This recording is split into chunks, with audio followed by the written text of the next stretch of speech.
All right, thank you everyone for joining our webinar today. My name is Alex Salakis, and I'm part of TTA's communications team. Today, we're holding a webinar with Joe Rubino, a longtime transportation consultant. He'll tell you all about himself. But this webinar is part of the MassDevelopment webinar series. Over the past year or so, we've held a number of webinars on a wide array of subjects, really focusing on how operators can strengthen their business here in Massachusetts. So just as a heads up, this webinar is being recorded and will be posted on YouTube. That's just, for your information. And if you have any questions at any time, just feel free to put those in the chat, and we'll be happy to discuss those throughout the presentation or at the end when Joe does a little question and answer.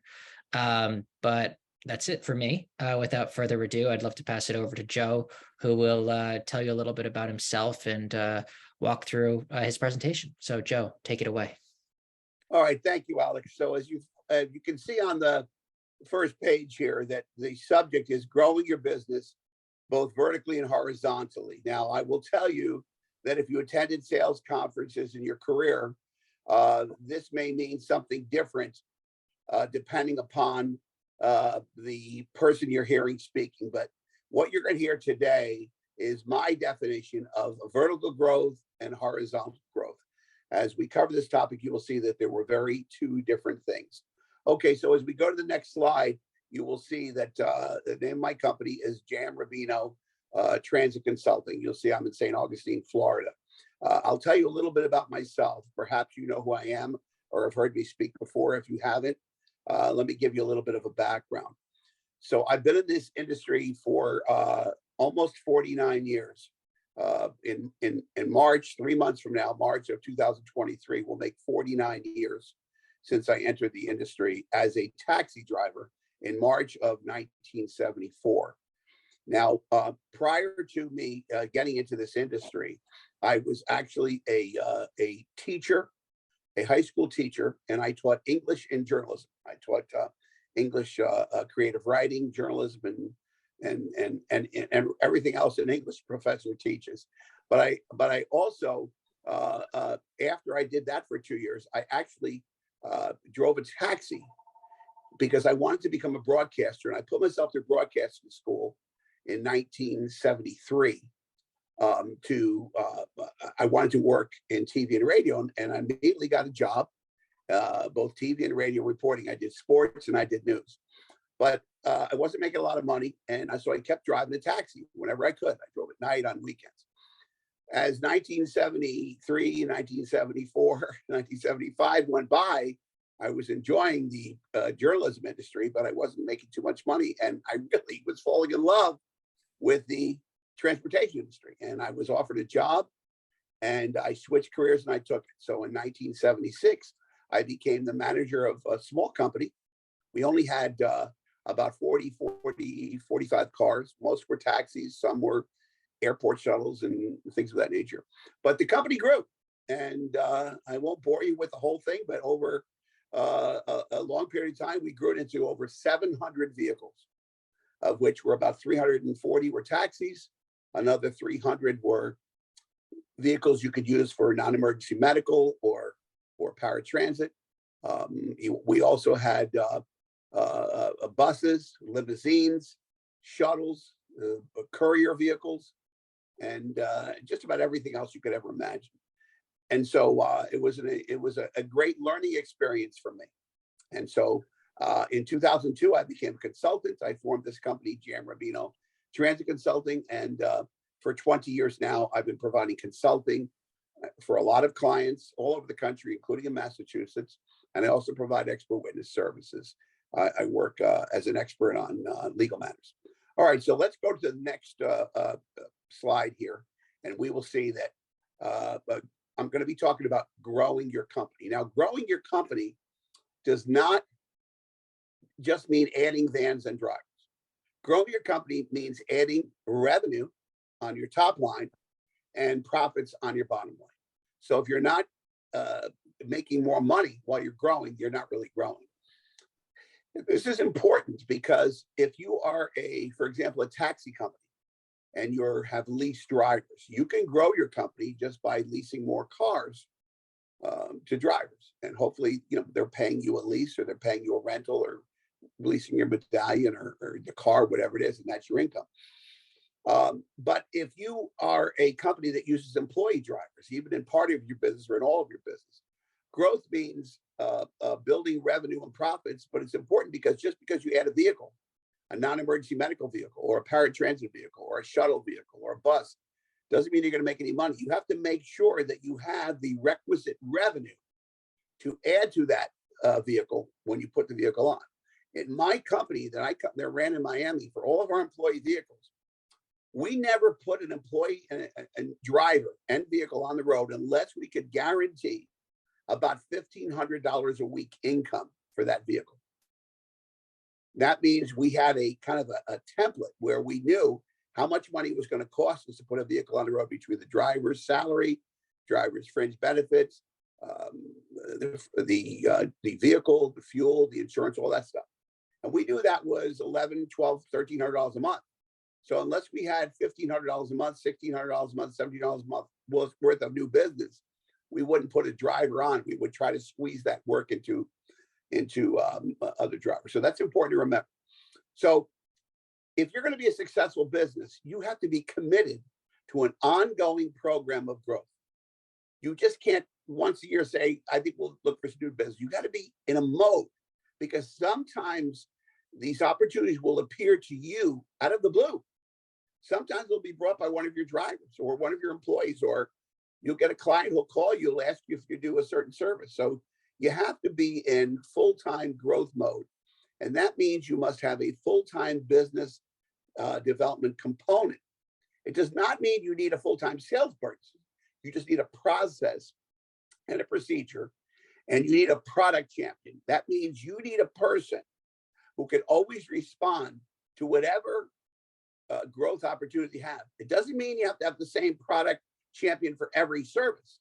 For example, I was just visiting a client in Ohio, and they have, when they grow their premium car services like limousine and shuttle and other kind of corporate work, they have one person who responds. If they have taxi business, they have another person who responds. If they have opportunities in non-emergency medical, then the owner of the company responds. So you need a product champion, but it doesn't have to be the same person all the time. Okay, so we can go to the next slide now, and we see we're going to talk about what it means to grow revenue, because there's many different ways to grow revenue. Now, let's look at these 4 bullet points here. You can branch out into different transit sectors. Now, what do I mean by that? If you are a taxi cab, you are in the taxi sector. If you are a limousine company, you are in the limousine sector. If you're a non-emergency medical company, you are a NEMT sector. So what I mean is, branching out into a different sector means you need to, you can start offering different services other than what you're offering now. The second thing to do to branch out is you can expand your service area. So let's just say, for example, you offer an airport shuttle, and let's say you're in Lawrence, Massachusetts, Lowell, Massachusetts. You service that area, and you run a shuttle service between there and Logan International Airport. All right. Well, with today's technology, you can expand your service area. Let's just say you find out that there is a need for a shuttle in the South End, down by Taunton or Attleboro or Wareham, somewhere down there. Well, your company may not be located there, but with today's software and communications, there's no reason you couldn't start operating down in that area. So you can branch out into different sectors, you can expand your service area, and you can use technology to service new geographic areas. The main thing to do is take action. Do this sooner or rather than later. Don't sit around and wait until you got everything perfect. If you see an opportunity, jump on it. You'll figure it out. My boss used to tell me all the time, when a new service request would come in, and I would say, his name was Eddie. I'd say, Eddie, somebody wants us to do this, and we're not currently doing that. What do you think we should do? He'd say, Joe, get the business. I said, what do you mean? He goes, get the account. We'll figure it out. And he was right. If you're a good company, you will figure out how to do it. So when a door opens, walk through it. Okay, we can go to the next slide right now. And in this slide, we're going to see a quote from one of my favorite geniuses, Albert Einstein. Now, what you're looking at is a photo of something that sits on my desk every day. I look at this every day. And if you don't believe me, okay, here it is. Here it is. Sits on my desk every day. I stare at it. And what does it mean? It means in the middle of difficulty lies opportunity. What does that mean? That means that being successful is not easy. If it was easy, everybody would be successful. When I first started doing this, being a manager of this business, my mind was wide open. I didn't come from a transportation background. I was a journalist. And in my mind, I said, you know what? No matter what people want, we can do it. The biggest problem I had was not with me and not with my clients. It was with my staff. My drivers, often they didn't want to do it. My managers often didn't want to do it. My dispatchers often didn't want to do it. My mechanics didn't want to do it. They all said, Joe, we can't do that. And if people say you can't do it, what are they really saying? It means they don't want to do it. It's difficult for them. But if you can overcome the difficulty, you can find the opportunity. Okay, so let's go to the next slide. But we'll talk about Albert Einstein again later on. So your next thing to do is to create a strategy of business growth.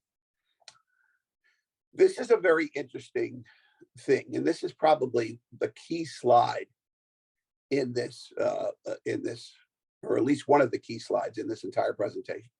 So you notice the first thing I say here is to document baseline totals of all accounts at present time. This is so critical. I once visited a client and they were in Colorado. And I was scheduled to have a meeting one day with the owner of the company, the general manager, and the director of sales. But I started asking them questions. I said, you know what? I'm not sure they even understand some of the questions I'm going to ask them. So the day before I was to meet with them, I met with the head of accounting in their company. Her name was Chris. I'll never forget this meeting. And I asked Chris to print out of her computer a list of all the accounts the company had. In other words, all of the accounts. These were mostly private accounts. In other words, they were a taxi company that also ran some premium cars, and some livery, and some shuttles. So these would be accounts like, hotels, hospitals, grocery stores, nursing home, anybody that they had an account. Some were private individuals, but there were dozens of these all over. They were in Denver, all over Colorado. And so as I looked and went over this list with her, I said, you haven't gotten any calls from this one account in a while. And she said, yeah, well, that's what it is. So anyway, I went through this whole thing. So I basically learned who all their accounts were, all their strong accounts were. So then the next day when I went into the meeting with the executives, I said something, I can't remember, let's just call it the Cherry Hill Mall, let's just call it. And I said, guys, why don't you do any business with the Cherry Hill Mall anymore? And they looked at each other like, what? And I said, you used to do $2,000 a month business with the Cherry Hill Mall, and you haven't done any trips in the past 60 days. Again, they looked at each other like they didn't know what I was talking about. Well, the fact of the matter was none of them knew. Maybe their dispatchers knew, maybe their drivers knew, but here's the three top executives of this company did not realize that a major account, or at least a company that was giving them thousands of dollars a month business, was not calling them anymore. And this was, 15, 18 years ago, and $2,000 a month, that was probably, I don't know, it was probably like 100 different trips a month. And they didn't know they weren't getting them. So document your baseline totals for all your accounts at the present time. Now, second bullet point, identify your traditional market and clients. So identify what kind of companies like yours or individuals like yours will use your business, use your service. Then the second thing, identify non-traditional market and clients. I'm going to talk more about that later, but what I mean is identify possible clients that you might have that for some reason or another have not used your service, and they may be non-traditional. So for example, Let's just think of an example. Let's just say it was a factory. And you say, well, we're a taxi company. What is a factory going to do for us? Who knows? You don't know. It's not, if it's a large employer, they may need taxis for who knows what for.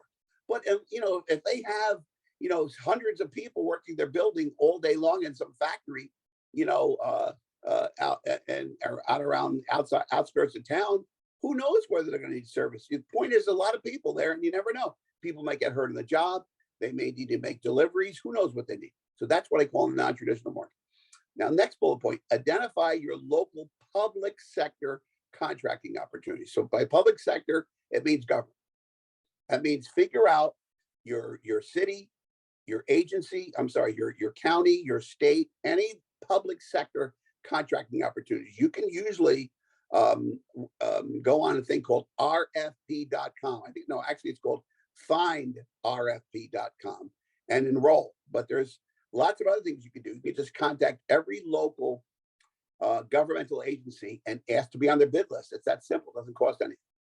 The next would be identify local outsourcing opportunities. So what is outsourcing?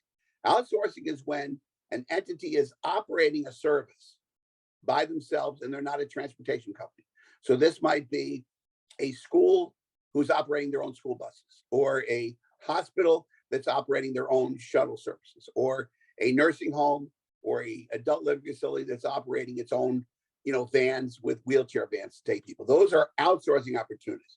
Just because they're doing their own transportation doesn't mean they want to. They may be looking for somebody to do it for them, and you may be that person. Next is establish a sales team and assign responsibility. Figure out how you're going to do this sales component. Put a team together. Have a meeting with your staff and figure out how you're going to have a year-round sales component. Who's going to be in charge of what? My company was very simple. Every single employee of the company, every single driver was told to be on the lookout for opportunities. And if a driver or an employee, even if it was a phone operator, somebody in our company who gave us a lead that panned out, we gave them $100 bird dog fee. Bird dog fee is when you give somebody a fee. So if I just had somebody just tell me, Joe, I saw this the other day and blah, blah, blah, they may need help. If we ended up, I didn't have to give them $100 if we got the contract. I gave them $100 just if we ended up getting a meeting with them and could put in a proposal. So these are easy ways to grow your company. The second thing was, I had a guy in my company, his job was just to get meetings, and then I was the closer. So that was the team. I didn't do anything for the marketing effort except come in when the other people had found leads. So establish a sales team and assign responsibility. And last bullet point is to set intermediate and long-term sales goals. A goal is a dream with a deadline. So a goal isn't to say, okay, we want to grow the company. That's not a goal. Say we want to make a lot of money. That's not a goal. A goal is we want to be taking in $200,000 more a year by June of 2023. That's a goal. A goal is to say we want to grow our company by 20 cars by January 1st, 2024. That's a goal. These are goals. A goal is a dream with a deadline. Okay, so we can go to the next slide from here. And the next thing we're going to talk about is what the subject of this webinar is, which is called vertical growth and horizontal growth. So we're going to talk about vertical growth 1. There's different things I mean by vertical growth. This is some of them. So vertical growth 1 means expand your current business with organic growth. Organic growth means simply growing your business by doing what you're doing now, just doing it more or doing it better. Now, to grow organically, you must ensure that you are performing at the highest service level. In other words, if you have a crummy service, you're not going to grow. To grow, you need to have good people, good drivers, good service, good staff. The only way you're going to grow is by being a good service or by being a great service. The next bullet point, identify your weaknesses and take measures to improve them. If you don't know your weaknesses, you're not doing your job. You need to know what the strength of your company is and your weaknesses. And the best way to figure out your weaknesses is to talk to your customers. I talk to my customers all the time. I visit my customers all the time. and the commercial customers and governmental customers. I would basically say, so, how are we doing? What are we doing right? What are we doing wrong? And the key thing is, you have to be able to improve, because most of the time you're going to be judged very quickly. You never get a second chance to make a first impression. This is true. I mean, did you ever go into a restaurant for the first time and have a crummy meal? And what do you say to your spouse or your girlfriend or your buddy? Okay, what do you say? I'm never going back to that place again. Why? Because you went once and you had a bad experience. Well, it's the same way with your service. If you dispatch a car to pick up somebody for the first time and they have a bad ride for whatever reason, driver wasn't any good, service was slow, whatever, they're not going to call you back. So you need to capitalize on that first impression. This is called growing your business organically, doing what you do now, just doing it at the highest possible level and improving your service before you start your next type of growth. And that's what I'm going to cover on the next page. So we're going to talk about vertical growth too. Now, this is understanding your market, including the parts you're not servicing. So let's figure out what makes up your local market. Well, years ago, your local market might have been this big. Now your local market might be this big. Why? Because technology. With back in the days of radio or certain computer data terminals, you might have been limited on your communication abilities. Nowadays, with tablets and iPhones and a lot of the technology, the hardware and the software that you can put in your vehicles, your service area can certainly be expanded. So you have to understand your local market may be a little different. For example, when I first started working in my company, our market was Miami, Florida. That's where I lived most of my life, in Miami, Florida. But that's what we call Miami-Dade County.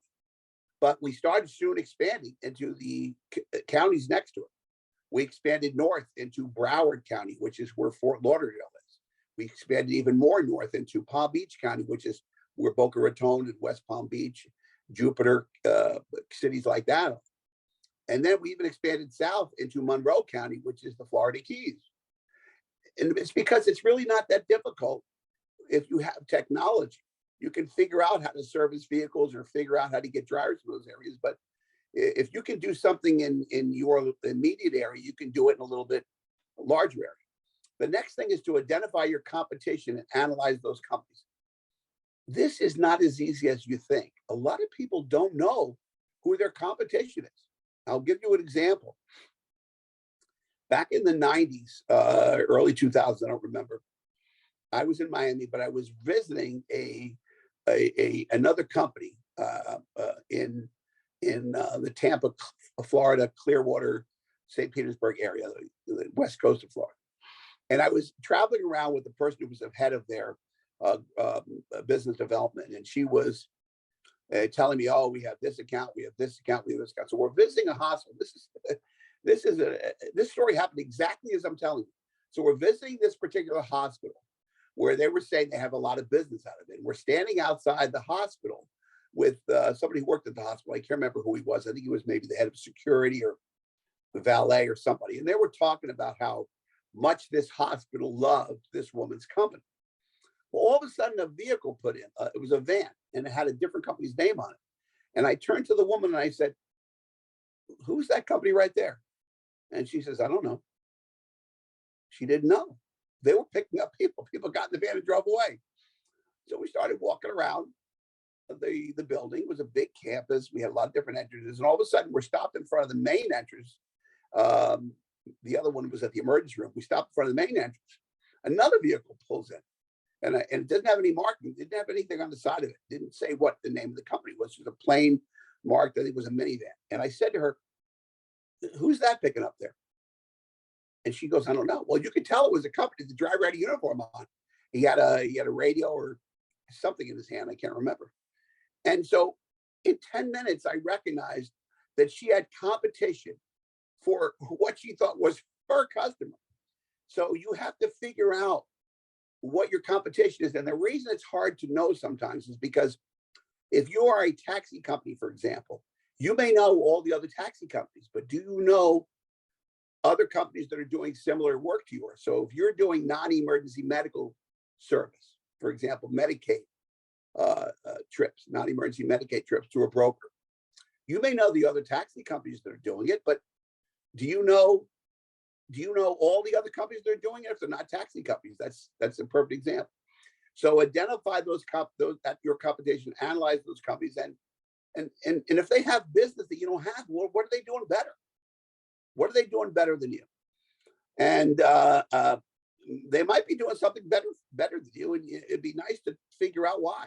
If you're both doing business with the same hospital, maybe you can talk to somebody at that hospital to find out why they are not just using you, but why they're using this other company. And lastly, discover if there are any current unmet needs. Now, what does that mean? Every month in your town, no matter where you live, there is a local planning authority meeting. Sometimes they're called the planning commission. Sometimes they're called the regional planning association. Sometimes they're called the metropolitan planning association. But there's a planning organization going on. And this is in every city in the United States that has a population of over 200,000 people. They have to have one of these. So, most cities, even if the city doesn't have that much, the surrounding area does. So every part of the United States is part of some planning organization. And at these planning organizations, they put out what's called a coordinated plan. And they do this all the time. And you can get a copy of it. And in this document, it's going to say what the unmet needs are. Unmet needs means transportation services that we need more of. And it's probably something you're not doing. So, for example, if you're doing wheelchair transportation, an unmet need might be wheelchair transportation at night and wheelchair transportation on weekend. Your wheelchair services you might be providing maybe mostly Monday through Friday or Monday through Saturday during business hours. There might be an unmet need at night or on weekends. Okay, so let's go to the next page, which is going to talk about horizontal growth. Oh, I'm sorry, this is contracting. I haven't got horizontal growth yet. So this is contracting.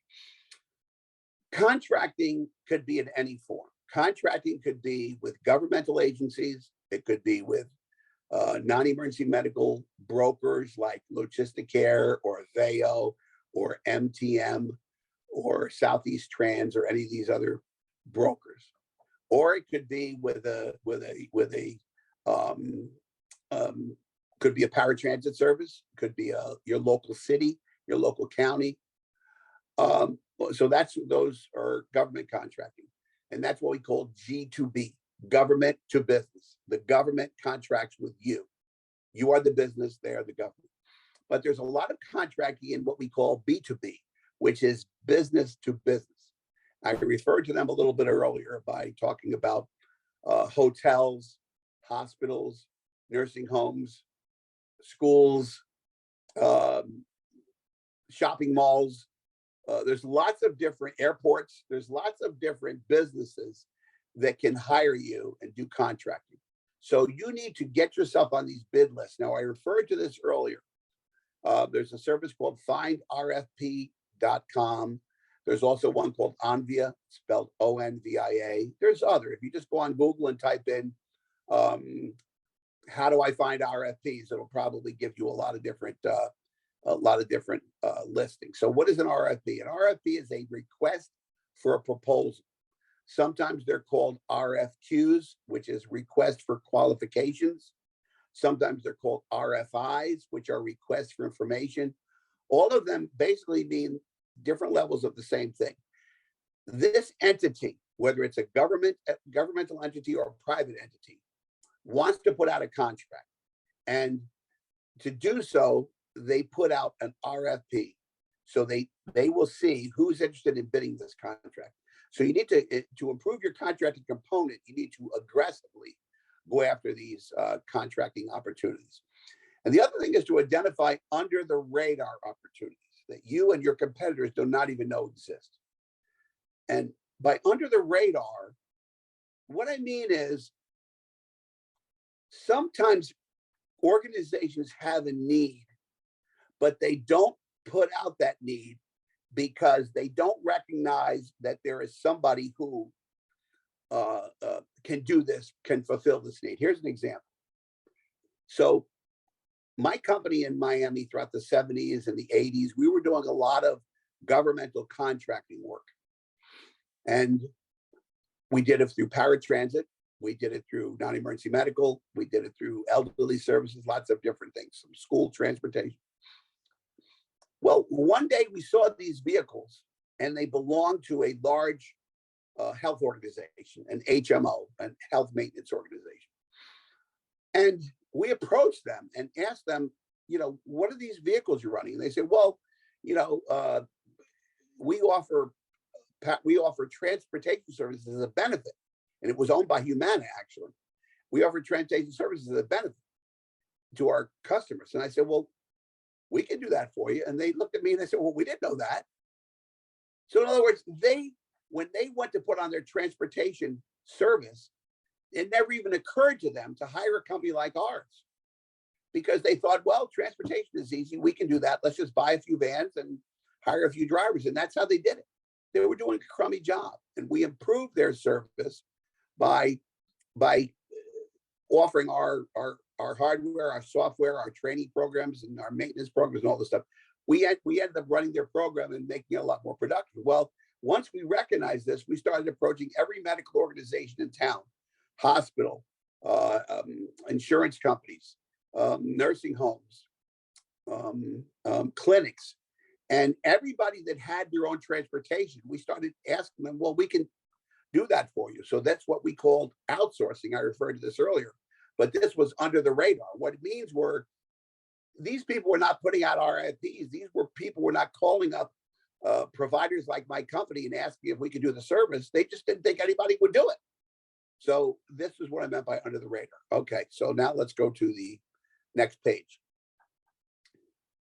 And this is retail business. So retail business is basically business that you have organically, people that will call you just because you're there. Like a hotel will need service, a hospital will need service, a grocery store will need service, a bar will need service. A lot of this stuff goes to Uber and Lyft. But I will tell you, way before Uber and Lyft came on the scene, people were already losing some of this business. And I'm going to get to that why on a later slide. But figure out who your clients are and give the best service possible. Identify your recovery process when things go wrong.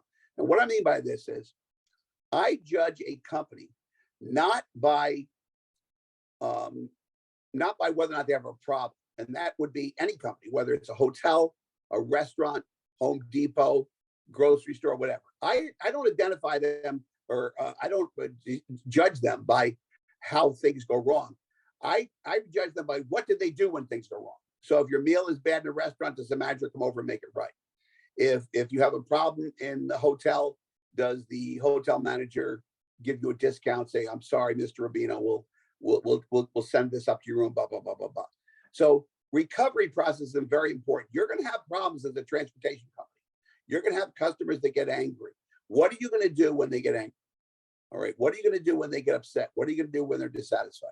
So it's a very good idea to have a good recovery process. And this will help bring back dissatisfied clients who now use your competitors. And also, it's a good idea to identify clients who have never used your company.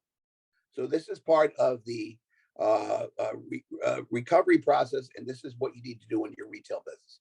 Okay, we can turn the page now. And now we're going to talk about horizontal growth. So I told you about vertical growth. Vertical growth is basically growing more of what you have in your area or in a larger area.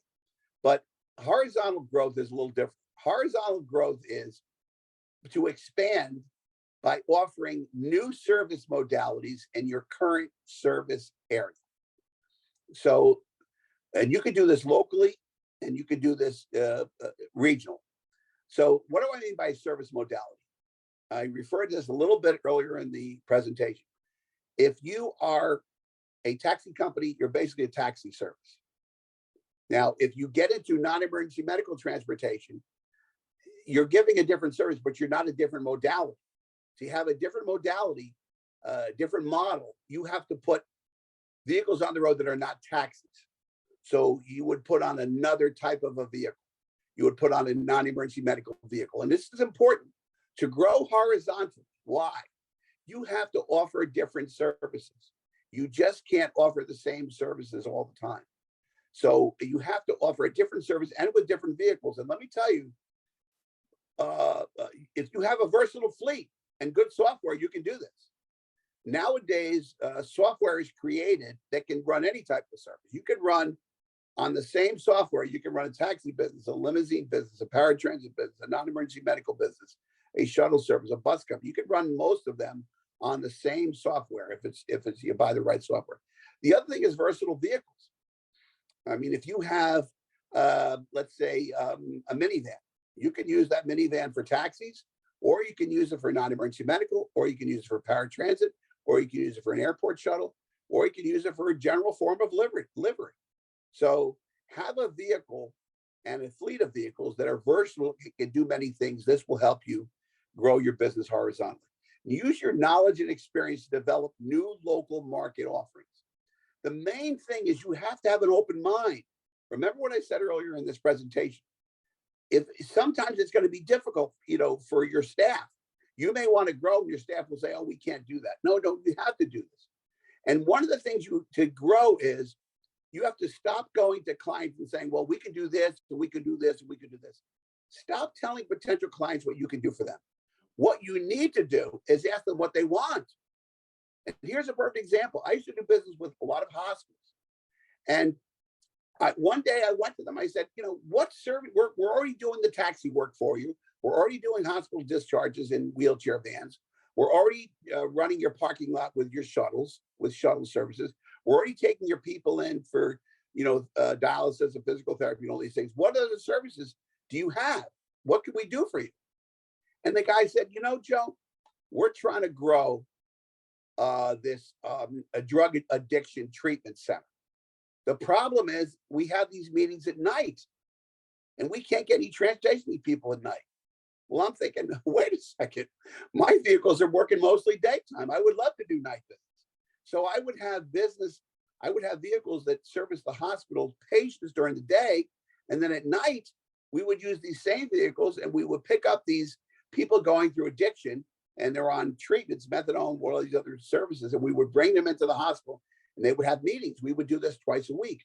Another hospital, it turns out they wanted me to service people from this, where it was Miami. So a lot of cruise ships came in. And what would happen on cruise ships is when they would come in on Saturday or Sunday, some of the crewmen during the 4 to 5 to 6 hours they would lay over in the port, they would need to see doctors. They would get sick on board. They would need to see doctors. So we were on the service, taking them back and forth to hospitals on Saturday and Sunday. So these were things I never would have dreamed of had I not asked my customer, well, what do you need? Okay, so let's go to the next file, the next page, and we're going to talk about horizontal growth number 2. This is expand your company by offering your current service in a new region. So remember, horizontal growth 1 was by in your region offering different services. So horizontal growth 2 is by expanding your company by offering your current service in a new region. Now, earlier in this presentation, I gave you one example. The example I gave was if you're running a airport shuttle and your company works, North Massachusetts, Northeast Massachusetts, Lawrence, or Lowell, or somewhere by the New Hampshire or Maine border up in those regions, and you're doing a shuttle to Logan Airport. Well, there's no reason that you couldn't run the same service from the Cape, or run the same service from Framingham, or run the same service from Attleboro or Taunton or Wareham or one of those areas down there, because if there's a need in one area, there's probably a need in another area. So use technology to expand into a different market area. Remember what I say right here in bullet point number 2. You can manage drivers and vehicles from 50 miles away, 75 miles away, 100 miles away, almost as easy as you can manage them, 10 miles from your office. Because all you have to do is figure out how to hire drivers from that area. And it's probably not as hard as you think. There may not be jobs in that area. They may be looking for a job. And all you have to do is figure out how to maintain vehicles that are 100 miles away from your shop and trust me, it's not that hard to do. You can make deals with repair shops in those areas. And you also might be able to fill a void by doing a service in an area where doing something you're already doing in another area. Okay, let's go to the next slide. And this goes back to the stone I showed you earlier that sits right here in front of me. You're going to see some difficulty when you try to do some of these things that I've suggested, but you have to look at the opportunity. What Albert Einstein is saying is that some of the greatest successes lie after you get through the difficulty. Because, and here's the reason why. When things get difficult, some people just quit. They just quit. They say, I can't do this anymore. But if you say, I'm going to push through and I can do it, you're going to succeed because others failed. Why they failed? They failed because they quit. If it was easy, everyone would do it. So some of the most profitable things you will ever do in your company are the things that were a little difficult, a little bit hard. So see some difficulty, but see the opportunity. And you probably do not need to change your fleet. You do need to change your mind. You can provide any service that a client wants, most likely with your current software and your current fleet. But trust me, if you have the wrong employees, you're not going to be able to do this. You may need to keep your fleet, but get rid of some of your managers because they're going to tell you, we can't do that. This will never work, blah, blah, blah. Okay. You don't need negative people working for you. The only way you're going to grow is to have positive people who have a good attitude like you. Okay, let's go to the next slide. Do you have any questions? And we're going to take questions right now. However, we are going to remind you that if you look on this left side of the page here, you're going to see my name, my website, you'll see my email, and you'll see my cell phone and my direct phone. You'll also see how to contact the Transportation Alliance, which is the organization here that is putting this on that I belong to for my entire career. So although you can ask questions now, this is not a one-off. If you think of something a week from now, if one of your staff members says something a week from now that makes you think that, I should have asked Joe that, you can do that. So let's go ahead and see if we have any questions. Great. Thank you. Thank you so much for that, Joe. That was a really, really insightful presentation. Great. So yeah, as we mentioned, if you have any questions, feel free to drop them in the chat and we'll be happy to answer them. We received one question from an audience member, and they asked, what are some of the most common mistakes that you see when companies try to grow their business? You know, when they're getting into it for the first time, what are some of the most common mistakes you see? The most common mistakes I think you see is kind of what I've been saying this whole thing about the difficulty you're going to have with your employees. The most immediate feedback you're going to have when you try and expand your company is not going to be from a client. It's not going to be from a customer. It's not going to be from a passenger. The most immediate feedback you're going to receive is from a driver or a manager. When you try to institute some growth, you're going to have somebody say, Joe, we can't do that. Joe, no. Drivers are going to want, the managers are going to say, Joe, our drivers won't do that. Your drivers will say, no, our customers won't want that. I can't do that. We'll lose money. They'll give you 15 reasons why it won't work. But if you remember this, every single thing I've told you in this presentation was something that not only did I do for 26 years, but I have clients all across the country. I've worked 47 states as a consultant. I've worked every state except North Dakota, South Dakota, and Montana. I've worked every other state. And everything I told you, this isn't theoretical in my mind. This is something that already works. So the most common mistake you're going to make is believing one of your drivers, your employees, that something will work. If you think it'll work, you follow that, because I will tell you it will work. If you can think it, you can do it. Great. That was great. Thank you. One other question we received was focused on NEMT business. And the question talks about how, the audience members heard a lot about how the NEMT industry is growing really quickly, and it's one of the industries they should get involved in as soon as possible. If you're a new business looking to get involved in NEMT, can you give any sort of insight as to, how one could grow their business? The quickest way to grow NEMT business is to sign on with a broker. So in each region of the United States, Medicaid exists, Medicaid transportation. That's why, because there are people on who are Medicaid recipients in every state, and Medicaid recipients receive transportation as a benefit. This is generally done through a broker. So brokers always need providers. So figure out who your local NEMT broker is and sign up. Now, that's the easiest.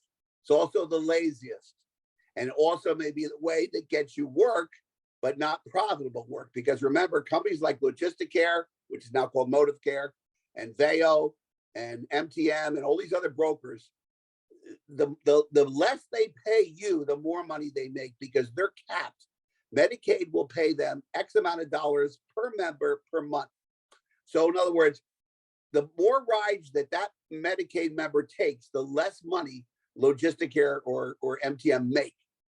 And the more money they pay you to do this ride, the less money they make. So even though brokers is an easy way, so the best way to grow your NEMT business is to understand that there's other ways. Medicare is if they're on what they call a Medicare Advantage plan. That's one of those commercials you see with Joe Namath or Jimmy Walker or one of these celebrities, telling you to, check your zip code and see if you're eligible and all this stuff. Medicare Advantage means that you can get transportation if you have this Medicare plan. That is generally not done through brokers. It's generally done by the insurance company. So what you can do is, if let's say you're in the Boston area, and you find out, well, what insurance companies are providing Medicare? You'll find out it's, maybe United Healthcare, maybe it's Humana, maybe it's Cigna, maybe it's Aetna. You can contact them and tell them you're a transportation provider. Are you looking for transportation providers to take people? And you may get switched by 4 or 5 different people, and eventually you'll get on the phone with the person in charge of transportation for that healthcare company.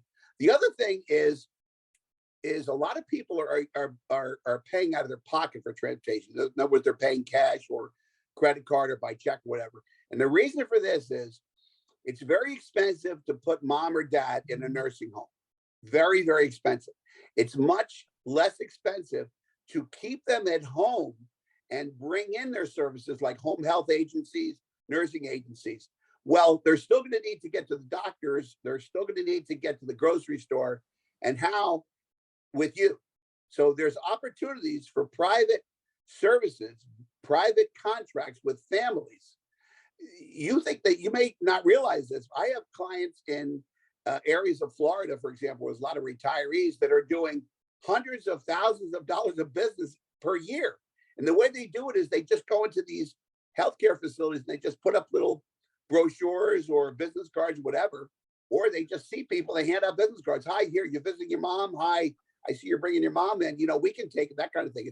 It might be some form of guerrilla marketing, but that's the way to do it. So the best way to build your NEMT business is to understand that there is not just Medicaid. There's also Medicare, which is you get paid better by dealing with insurance companies, and also private contracting. You also sometimes can get contracts directly with hospitals and medical centers, like I've talked about in this webinar. Great, thank you. And we actually had an article run in the most recent edition of Monthly Insights that talked about Medicare Advantage. So very, very timely. We have I can see one more question from an audience member. And they're wondering if you could tell us, what are some of your best tactics when it comes to closing new clients? Here's the best tactic I ever used. So I told you that outsourcing is really good. Now, outsourcing is when somebody is not a transportation provider, but they're running transportation. And what I would do would approach them to try to take that over for them. trust me, if you just drive around your town, wherever you are, and take a paper and a pencil, put it in the car with you, I guarantee, or you can just take your cell phone and take pictures of them. You're going to see vans going by you, buses going by you, minivans going by you, cars going by you that have the name of a facility on there. And they're doing transportation, and they're not transportation companies. And you have opportunities there. Now, how did I learn this sales pitch? So in the North Miami area, there's a city called Aventura. And there's a hospital there called Aventura Hospital. So one day I was in the Aventura Hospital and I was making my sales pitch. And the guy says, Joe, we're running our own vans. We're happy with our vans. We don't need you. Blah, blah, blah, blah, blah. I like you, Joe, but we don't need you. And so I was leaving his office. His name was David. And I started walking out of his office and I turned back and I said, David, can I ask you another question? He says, sure. Now, remember he just turned me down. I just had lunch with him. I made a sales pitch for an hour and he turned me down. So here's the tactic I used. I said, David, let me ask you a question. When I arrived here today, there was a valet who parked my car. He goes, oh yeah, it's a valet service. I said, is he employed by you? He says, no, we have a valet service who does that. I said, okay. I says, when I walked in the front lobby, there was a security guard opened the door for me. Does he work for your hospital? He goes, no, we have Whack and Hut is our security company. I said, okay. When you and I had lunch today, we ate in the cafeteria. Were those your employees? He says, no. He says, Marriott runs our cafeteria and they've been doing a great job. Blah, blah. I said, when we were walking back to your office down the hall, there was a guy buffing the floor with this big machine. He was polishing the floor. He goes, oh yeah. He goes, we keep our floors clean. I says, was he your employee? He goes, no, we have a cleaning service.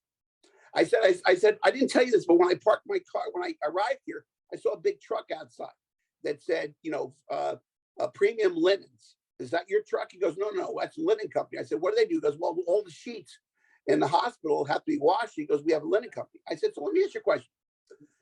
You have a valet company that parked my car. You have a cleaning company buffing your floors. You have another cleaning company washing your sheets. You have a security company guarding your building. You have another company in your cafeteria making your food. Why are you doing your own transportation?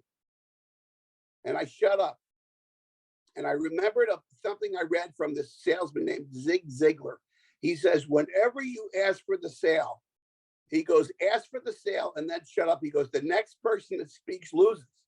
So I said, why do you have your own transportation vehicles after all this other stuff? I said, because you outsource this, you outsource that. Why don't you outsource this? And he just stopped. And I sat there and I was silent. A minute went by.